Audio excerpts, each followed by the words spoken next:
ठाकरे हे मूळचे बिहारचे आहेत आणि त्यांनी महाराष्ट्रात स्थलांतर केलं आणि आता हे भैया लोकांच्याच भोवती राजकारण करतात. त्यांनाच म्हणता इथून महाराष्ट्राच्या बाहेर निघायचं. हे असा आरोप जो आहे ना, हे भाजपचा आय टी सेल करते. आता आय टी सेल म्हणजे कोण, तर सरळ सरळ भाजप करते. मला या सगळ्या गोष्टींचं आज क्लिअरिफिकेशन द्यायचं आहे, काय खरं आहे काय खोटं आहे, इतर सगळ्या गोष्टींबद्दल बोलायचं आहे. पण त्याआधी मला तुम्हाला भाजपच्या या लोकांना सांगायचं आहे, अरे बाबा रे, तुम्हाला या राजकारणात महाराष्ट्राच्या उतरवणारे बाळासाहेब ठाकरे, स्वर्गीय बाळासाहेब ठाकरे, त्यांना पण तुम्ही नावं ठेवतायत हे असं बोलून. ह्यात फक्त राज ठाकरे आणि उद्धव ठाकरे नाही आले, तर ह्यात तुम्ही सगळ्या ठाकरे बंधूंना नावं ठेवताय. सगळे मागचे पुढचे सगळे, मग प्रबोधनकारचे ठाकरे असतील किंवा मग बाळासाहेब ठाकरे असतील. ह्या लोकांची लायकी तरी काय प्रबोधनकार ठाकरे आणि बाळासाहेब ठाकरेंवर बोलायची. आमच्या राजसाहेब उद्धव साहेबांवर येत आहेत, तर त्यासाठी बोलण्यासाठी आम्ही तर बसलेलोच येते. पण मला तुम्हाला सगळ्या त्या गोष्टी सांगायच्या आहेत. बघा, तो कधीचा काळ होता बरं, काय तो 322 का 320चा काळ तो. त्या काळामध्ये एक राजा होता. त्या बिहारमध्ये एक मगध म्हणून एक शहर आहे, तिकडे एक राजा असायचा. त्या राजाचं नाव काय बरं, महापद्यनंद काय असं काय ते नाव होतं राज्याचं. आणि त्या राजाला कंटाळून बऱ्याच तिकडच्या लोकांनी परराज्यामध्ये स्थलांतर केलं. ते का केलं, तर त्या राजाच्या अत्याचाराला कंटाळून. आणि तेव्हा बरेच लोक जे आहेत ना, ते महाराष्ट्रामध्ये, गुजरातमध्ये, मध्य प्रदेशमध्ये स्थलांतर झाले. आणि ते कधीच्या काळातलं बोलतोय मी तुम्हाला, 344 320 असं काय ते तो काळ, त्याचं ते आत्ता काढायला लागलेत. बरं, आता त्याचा तुम्हाला संदर्भ द्यायचा असतं मी देतो. बघा, आपला काळ कधीपासून सुरू झाला म्हणजे विचारा तुम्ही मागे लोकांना, आज ह्याच त्या सगळ्या लोकांना विचारा ना, की जेव्हा भारत देश स्वतंत्र झाला तेव्हा भाजप तरी होती का? असं मला असं वाटतं विचारावं ना ह्या सगळ्या गोष्टी. तुम्ही एवढा जर का मागे जाणार असेल तर मला एक छोटासा प्रश्न आहे. हा भारत देश स्वतंत्र झाला तेव्हा भाजपचा जन्म तरी झाला होता का? हे मागचं कुठलं सांगतायत. आणि चला ते झालंच. आपल्या छत्रपती शिवाजी महाराजांच्या काळामध्ये, मी आत्ता पण सांगतो ही गोष्ट लक्षात घ्या, शिवाजी महाराजांच्या काळामध्ये जे महाराष्ट्रामध्ये राहत होते ना, ते कोणीही असेल, मग ते कुठून तरी स्थलांतर होऊन इथे आले असतील, ते मराठीचे आहेत, ते महाराष्ट्राचेच आहेत. आणि त्याच्यानंतर पण आपला भारत देश स्वतंत्र झाला ना, मी तुम्हाला सांगतो ना, जवळजवळ भारत देश स्वतंत्र झाला पकडून चला तिथपर्यंत, मग ते कुठूनही येऊ दे आपल्या महाराष्ट्रामध्ये, ते सगळे मराठी आहेत. महाराष्ट्राला मानणारे जे आहेत ते सगळे मराठी आहेत आमच्यासाठी. आता जर का असं जर का काढायला लागलं तर आपले डॉक्टर बाबासाहेब आंबेडकर यांचा जन्म मध्य प्रदेशचा आहे, पण त्यांचं महाराष्ट्रासाठी काय देणं आहे, या भारतासाठी काय देणं आहे, मला असं वाटतं आपण ते लक्षात ठेवलं पाहिजे. आज ठाकरेंचं महाराष्ट्रासाठी किती मोठं देणं आहे ना, आणि आज ठाकरे नसते तर हा महाराष्ट्रात मराठी माणूस काय असता हे आपल्या सगळ्यांनाच माहिती आहे. ह्या भाजपच्या त्या सगळ्या मराठी लोकांना मी सांगू इच्छितो की आपली लायकी पण नव्हती, आपल्या अवकात पण नव्हती. या महाराष्ट्रामध्ये जेव्हा आहे ना हा मराठी माणसाचा छळ होत होता ना, तेव्हा एक माणूस उभा राहील, ते म्हणजे सन्माननीय बाळासाहेब ठाकरे. आणि आज त्याच ठाकरेंना तुम्ही नावं ठेवतायत. तुमची अवकात तरी आहे का रे? राज ठाकरेंचा विरोध कशाला असतो ना, मला असं वाटतं तुम्ही तो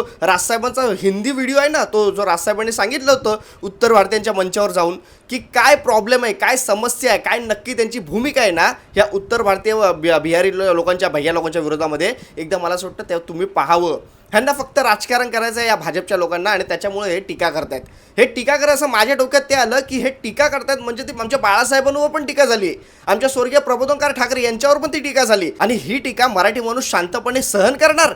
हे ठाकरेंना बोलतात म्हणजे काय फक्त राज ठाकरे उद्धव ठाकरे आहेत त्याच्यामध्ये, आमचे प्रबोधनकार ठाकरे आहेत, आमचे बाळासाहेब ठाकरे आहेत, म्हणायला लागतं ना ते. आणि आज कुठल्याही मराठी माणसाला जाऊन या मुंबईमध्ये विचारा, या मुंबईमध्ये मराठी माणूस जो राहिला जिवंत, या महाराष्ट्रात राहिला जिवंत, तो फक्त ठाकरेमुळं. त्याच्यामुळे तुम्ही आम्हाला सांगू नका की कुठला ठाकरे कुठून आला आणि कोण कुठला आहे ते तुमची जर का तुमची हिस्ट्री काढली ना तर सगळे एक एक बाहेर पडेल. मला एवढंच सांगायचं तुम्हाला, या महाराष्ट्रासाठी ज्यांनी केलंय, या मुंबईसाठी ज्यांनी केलंय ना, मग तो कुठलाही असू दे, तो आमचा आहे. आणि त्याला महाराष्ट्रातल्या मराठी जनतेने आजमवलंय, आपणवलंय. आणि या निवडणुकीच्या काळावरच तुम्हाला आता या सगळ्या गोष्टी दिसायला लागल्या. ते बाहेर काढा, काय ते कुठलं ते एक पेज आहे फेसबुकवरचं, आमची मुंबई म्हणून भाजपचं आय टी सेल आहे, चला त्यांनी पोस्ट केली आहे. अरे तुमच्या अवकात आहे का, आता लायकी तरी आहे का तुमची? हिजडांनो, तुम्ही हे सगळे जे टीका करतायत ना ते सगळे बाळासाहेबांवर पण करतायत आणि आमच्या स्वर्गीय प्रबोधनकार ठाकरे यांच्यावर पण तुम्ही टीका करतायत. एवढं लक्षात ठेवावं. आता महानगरपालिकेच्या निवडणुका आल्यात म्हणून तुम्ही काहीही करतायत ना, पण या एक गोष्ट लक्षात ठेवा, हे महाराष्ट्रात ठाकरे हे काय आहे ना, हे तुम्हाला आता येणाऱ्या महानगरपालिकेच्या निवडणुकीत कळेलच. पण मला मराठी माणसांना पण सांगणे आहे की जरा तुम्ही समजा, तुम्ही आहे ना सुशिक्षित आहात ना, जरा सुज्ञ पण व्हा. समजा की ही गोष्ट काय आहे, ह्या भाजप काय करते, ह्यांना आत्ताच हे राजकारण का करायचं आहे, कोण कुठली ही भाजप जे आत्ता आली हे, यांचा जन्म काय भाजपचा, हे सांगतायत आपल्या मागचं कुठलं सांगतायत. हे जेव्हा भारत देश स्वतंत्र झाला तेव्हा ह्यांची भूमिका काय होती, मला सगळ्या गोष्टी मला असं वाटतं तुम्ही काढा. ह्यांचे जे नेते पदाधिकारी आहेत ना, हे कुठल्या पक्षातून कुठे आले, हे सगळे सेने, काँग्रेस, हे इतर सगळ्या पक्षामधून आलेली माणसं सगळी हे भाजप पक्ष चालवतात, हे काय सांगतायत. मला राग येतो ना त्या माणसाचा, त्याच्या भाजपमध्ये आहेत ना ते मराठी माणसं, ते फक्त सत्तेसाठी, पैशासाठी आणि इतर ते आता सगळ्या गोष्टी त्यासाठी फक्त जर का तुम्ही ठाकरेंवर टीका करणार असाल ना तर तुम्हाला ना मराठी माणूस कधीच माफ करणार नाही. या येणाऱ्या महानगरपालिकेच्या निवडणुकीत या मराठी माणसांनी जागा होणं गरजेचं आहे आणि या मराठी माणसांनी ह्या सगळ्यांना या धडा शिकवणं गरजेचं आहे. ह्यांना त्यांची लायकी दाखवणं गरजेचं आहे, कारण ह्यांचं सगळं अस्तित्व या भैया लोकांच्या जीवावर आहे. ह्यांचं सगळं वोटिंग बँक या भैया लोकांच्या जीवावर आहे. आता ते बाहेरची बिहारची निवडणूक झाली, आता ते इथे येतील आणि इथं परत मतदान करतील. हे दुबार मतदार होत राहतील. ह्याच्यावर प्रश्न विचारला आम्ही निवडणूक आयोगावर तर हे भाजपच्या लोक मध्ये येतात. काय संबंध आहे तेच कळत नाहीये. आणि मला असं वाटतं या सामान्य माणसाने आता जागा होणं गरजेचं आहे, प्रश्न विचारणं गरजेचं आहे की काय हे राजकारण नक्की चालू आहे. त्या बिहारच्या निवडणुकीमध्ये आता एक सगळे बाहेर यायला लागले, कसे त्यांनी झोलझपाटे केले, कसं वोट चोरी केली, काय ते बरं वोटिंग झालंय जास्त आणि यादीत नावं आहेत ती कमी, काय बरं एक ऐकायला येत आहे ना. मला असं वाटतं सामान्य माणसं विचारतच नाहीत जाब. आता हे सरकार बसून आले ते बिहारी लोक तिकडं, तर भाजपच्या लोकांनी काल पोस्टिंग चालू केल्या की आमचंच मोदींचं काय एक मी पोस्ट पाहिली होती बरं, का मोदी वोट चोरी नाही आहे दिल चोरी करते. साला म्हटलं काय बोलायचं आता. मग दिल चोरी करते तर माझं एक सांगणं आहे या मुंबईमधल्या सगळ्या भैयांना आता तुम्ही इथून घेऊन जावा. तुम्हाला जर का तिकडे विकास करायचा तर मी तुम्हाला मानेल जर का इकडचे सगळे भैया तुम्ही तिकडे घेऊन गेलात तर आणि तिकडे विकास केलात तर. काय घंटा विकास होणार नाही तिकडे. हे बिहारी लोकांना चुत्या बनवायची कामं केलेले त्यांनी 10,000 10,000 रुपये वाटून. आणि मला असं वाटतं ह्या सगळ्यात आपण आता बळी पडता कामा नये. आपल्या महाराष्ट्रात पण येतील 1500चे 2000 करतील तर तेव्हा बोलले होते 1500चे आम्ही 2100 करू. कोणाला आला 2100चा हप्ता आत्तापर्यंत? कोणालाच नाही. हे फक्त आणि फक्त तोंडाला पानपुसाची कामं करतात. निवडणुकीच्या काळात काय बोलले होते, शेतकऱ्याची कर्जमाफी करू. त्याच्यानंतर अजित पवार बोलले हे सगळे पैसे भरायचे आहेत शेतकऱ्यांना सांगताय.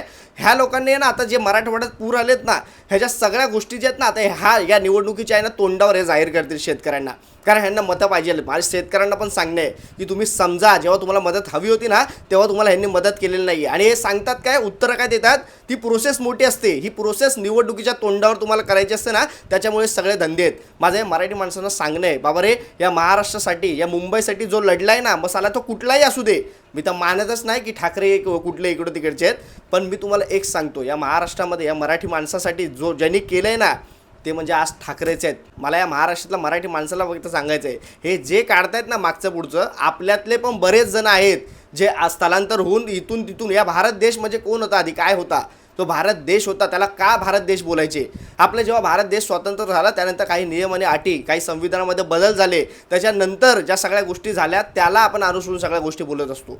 मी तुम्हाला एकच सांगतो, या भारत देशासाठी अनेक राज्य आहेत, त्या राज्याचे एक एक नियम आहेत. आणि आपल्या महाराष्ट्राचा, आपल्या भारताचा सगळ्या राज्यातला एक नियम जो आहे तो आपली भाषा जोपासणं, आपल्या इतर सगळ्या गोष्टी कल्चर आपलं ते जोपासणं. जर का तुम्ही दुसऱ्या राज्यात जाणार असाल, दुसऱ्या राज्यातले लोक आणि तिकडच्या कल्चरची वाट लावणार असाल तर कोण शांत बसेल? हे राज ठाकरे आणि उद्धव ठाकरे काय भारत विरोधी नाही आहेत. ते पहिल्यांदा जय हिंद बोलतात मग जय महाराष्ट्र बोलतात. मी पण स्वतः पहिल्यांदा जय हिंद बोलतो मग जय महाराष्ट्र बोलतो. आम्हाला आमचा भारत देश प्रियच आहे, पण आपापली राज्य मोठे केली तर आपला देश मोठा होईल. हे साधं गणित आहे. आणि ह्याच्यामुळे आमच्या राज्यासाठी आम्ही लढत असतो, कारण आमचं राज्य हे खड्ड्यात जाते. आमचं राज्य आजपर्यंत कसं होतं आणि आज कसं आहे ना याची काळजी आम्हाला रांगून राहते ना. आणि त्याच्यामुळे ह्या राज्यावर, आमच्या महाराष्ट्रावर जोर नको ना, लोड नको ना, ह्यासाठी म्हणून आम्ही बोलतो की बाबा या बिहाऱ्यांना, हे साले हरामी, हे लोक इथे येऊन मतदान करतात, तिकडं मतदान करतात. मला त्यांना सांगायचं आहे की बाबा रे, तुम्ही ना तिकडं मतदान करून येता आणि त्या पार्टीने तुमचं काम तिकडे केलेलं नाही की तुम्ही इथं येता मरायला, इथं आमच्या बोकांडी पडता आणि इथं निर्लज्जसारखे तुम्ही बदनाम होता, इथं निर्लज्जसारखे मार खाता. मी सकाळी एक व्हिडिओ टाकला ना, मी सांगितलं काय तो रुबाब या लोकांचा, भैया लोकांचा इकडे. हा रुबाब इथं महाराष्ट्रात मराठी माणसाने आता सहन करताच कामा नये. आज तुम्ही बाहेर इतर कुठल्याही राज्यात जा, तिथे त्यांची राज्यभाषा जोपासली जाते. प्रत्येक जण त्यांच्या भाषेवर प्रेम बाळगून असतात. आपल्याच महाराष्ट्रामध्ये आपण कारण आपण महाराष्ट्राच्या कधी बाहेरच पडलो नाही. हे जे बोलतात ना की असं काही नाही, देश भाषा एक समान सगळ्या गोष्टी, बाहेर इतर राज्यात जा आणि मग तुम्हाला कळेल की सगळ्या गोष्टी काय असतात.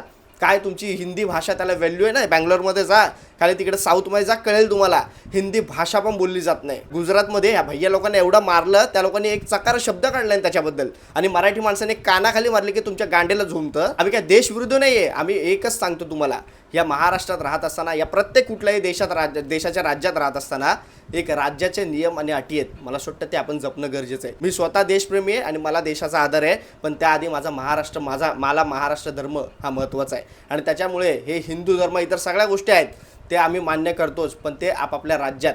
मला असं वाटतं तुम्ही भारत देश म्हणून जर का स्वतःला भारत देशाचा नागरिक समजत असाल तर तुमच्या राज्यातून तुम्ही बाहेर जाता कामा नये. तुमच्या राज्याच्या नेत्यांना तुम्ही स्वतः प्रश्न विचारला पाहिजे, कारण निवडणुका तिकडे आल्याच्या नंतर तुम्ही तिकडे मतदान करता आणि इथे येऊन राहता. आणि इथे येऊन रुबाब करता, हे तुम्हाला तरी शोभतं का? मला वाटतं याचं फक्त तुम्ही मला उत्तर देणं गरजेचं आहे. बाकी IT सेल आता भुंकणार, भुंकू दे त्यांना उत्तर द्यायला इथं त्यांचा बाप बसलेला आहे. मला फक्त तुम्हाला एवढंच सांगायचं आहे, ह्या सगळ्या मराठी माणसांनी आता एकत्रित येणं गरजेचं आहे. हे काही बोलतील त्यांच्या विरोधात आपण भूमिका घेतलीच पाहिजे. आपले व्हिडिओ जास्तीत जास्त लोकांपर्यंत, महाराष्ट्र शिवसैनिकांपर्यंत पोहोचवा, एवढंच सांगेल. तुर्तास थांबतो. जय हिंद, जय महाराष्ट्र.